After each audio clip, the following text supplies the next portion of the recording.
Hello and welcome to PRSay. This is the official podcast of the Houston chapter of the Public Relations Society of America. And I'm your host, Veronica Sopher. I have the opportunity to connect with all of our members here on the podcast and introduce them to you so that when we do connect in person, you recognize people or you've got something you want to connect with them about, or you're just looking to build your network.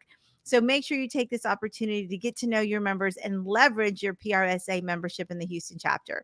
Before we get started and bring on our guest, I want to remind you to hit subscribe to the podcast. We don't want you to miss any episodes of PRSay. And if you are watching on Facebook or YouTube, drop us some comments and my guest and I will be sure to connect. So we'll go ahead and get this episode kicked off by inviting our guest, Tamara Washington. Welcome to PRSay. Thank you. Thank you for having me. I'm excited to be here. You bet. Well, we're excited to get to know you a little bit better.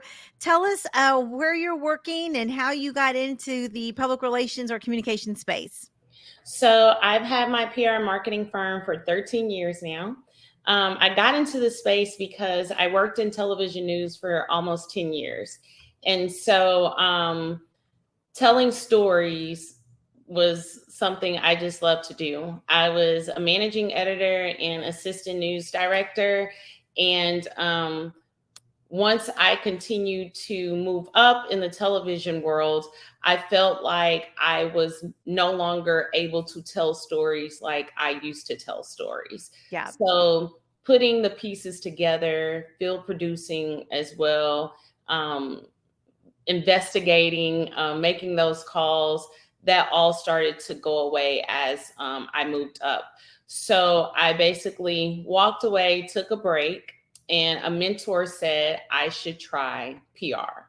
And so I said, okay, I'm going to give it a couple of years. And if it doesn't work, I'll get back in television. But now I know where I want to stay in television. So pretty much got my feet wet and I never looked back. Yeah, that's exciting. It's always interesting to see when journalists cross over to the other side, right? And they become PR folks and marketing folks, and then all of a sudden there's this whole different perspective. But the beauty of being a former journalist is you know how to be concise with your message and your storytelling. Yes. And so that probably helps in your work. Yes, I think that has really given me a leg up. The media is big, but it's super small. Right. Everyone has an agenda where they want to end up. So you end up working with so many people in different markets, different media outlets, and you create these friendships. They go past what you do in work. And so building those relationships, you start to understand how producers think, what they're looking for, reporters, things of that nature. So pitching, understand how to change things up to make sure you can get your client's story out there. I think I have that advantage. Oh yeah, no, that's perfect. And you do, you've lived it. You know what it's like. You've had to build those stories up. Tell us about some of the clients that you work with. What are your areas of expertise? So right now, 65% of our business is professional athletes, a lot on the NFL side. And then the rest of our clients are a good mix of corporations, nonprofits, entertainers, small business owners. So I wanted to be able to have my hands in everything because when you work in news, you have to know a little bit about everything. I didn't want to get bored. And so that's how we ended up doing that. Most of it being in sports is because I am a former athlete. I played basketball and volleyball, but athletes have so many hidden stories that people just don't know about. And I think that's what I really enjoy because I know the stories are there versus me having to really look for them with another client.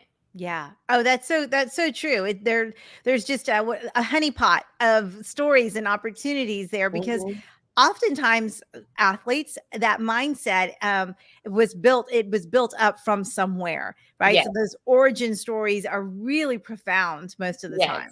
Yes. Most people, especially like our football players, most people think that that's all they've ever done.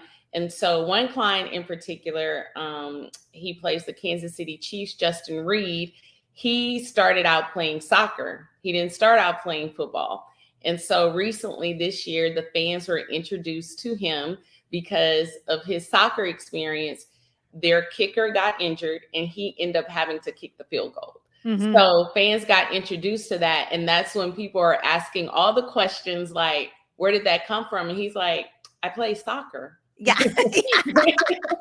I'm a real football player. Yeah, right. Exactly. So it was, telling that story and seeing how, fans reacted to it and the media reacted to it. That was one of our joys for this past season of football. Yeah, that's so exciting.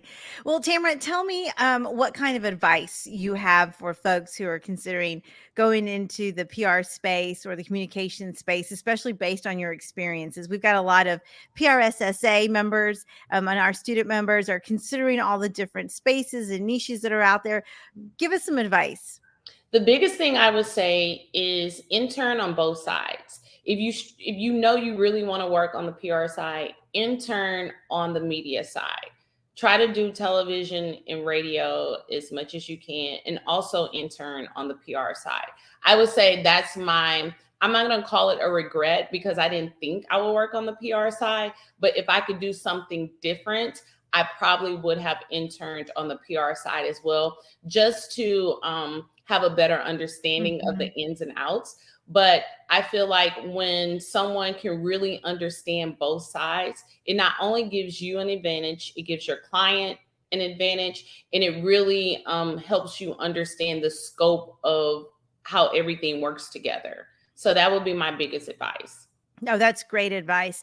And how can people connect with you if someone's interested, especially in understanding how you diversified from being a journalist and working in the newsroom to building your own company and having such an impressive list of clientele? How can people connect with you to just learn more about that? My LinkedIn. Just go to my LinkedIn. I'm always on my LinkedIn. A lot of people message me there, and I will respond quickly. My email is also connected on my LinkedIn. If you prefer sending a private email, that's not an issue at all. Oh, that's awesome. And question for our PRSA listeners, are you taking interns? Is that something that your company does for kids who might want to learn to shadow or just take a look and see behind the scenes what happens at an agency like yours? Yes. So right now we usually just take interns in the summer.